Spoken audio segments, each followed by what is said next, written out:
The member for Latrobe. My question is to the Minister for the Environment. The Ash Wednesday bushfires in 1983 devastated parts of the Dandenong Ranges, including Cockatoo and Belgrave Heights. Sadly, 20 lives were lost in Upper Beaconsfield, and tragically 12 CFA volunteers paid the ultimate sacrifice in Beaconsfield. What action is the government taking to reduce excessive weed growth in the Dandenong Ranges, and what benefits are there to the environment? Good question. The Minister for the Environment. Thank you very much, Mr Speaker, and I want to thank the member for Latrobe, who, as a former member of the police force, has worked with the emergency services over many years.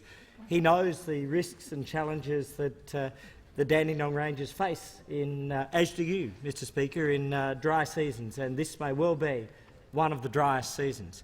Over the last 2 years, and largely at the instigation of both the Speaker and in particular the member for Latrobe, the government implemented a Dandenong Ranges wildlife, weeds and, in particular, fuel reduction program. This is a $3 million program.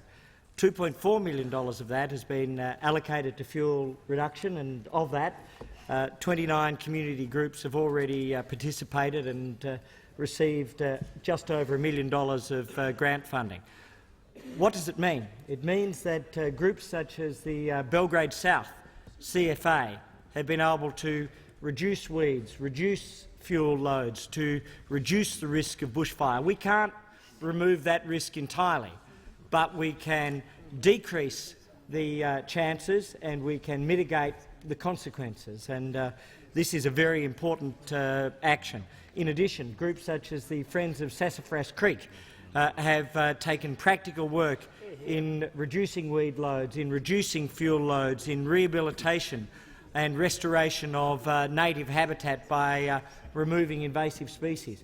Very practical environmental programs which are helping the local environment, supporting community groups and, in particular, reducing and mitigating the risk of bushfires.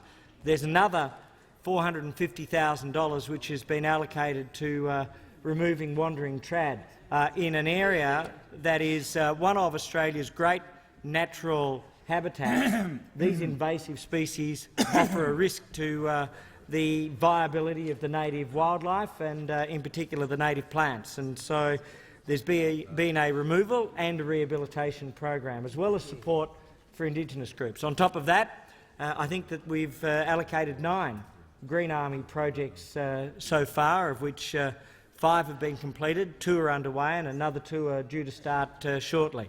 In particular, they have attacked the problem of invasive species, given opportunities to young people and made a real difference to the Dandenong Ranges. So it's an important combination of events and projects.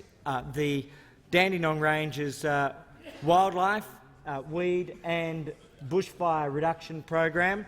It's helping community groups, it's helping the environment, and along with the Green Army, it's giving young people a real opportunity to find work and to find a future for themselves.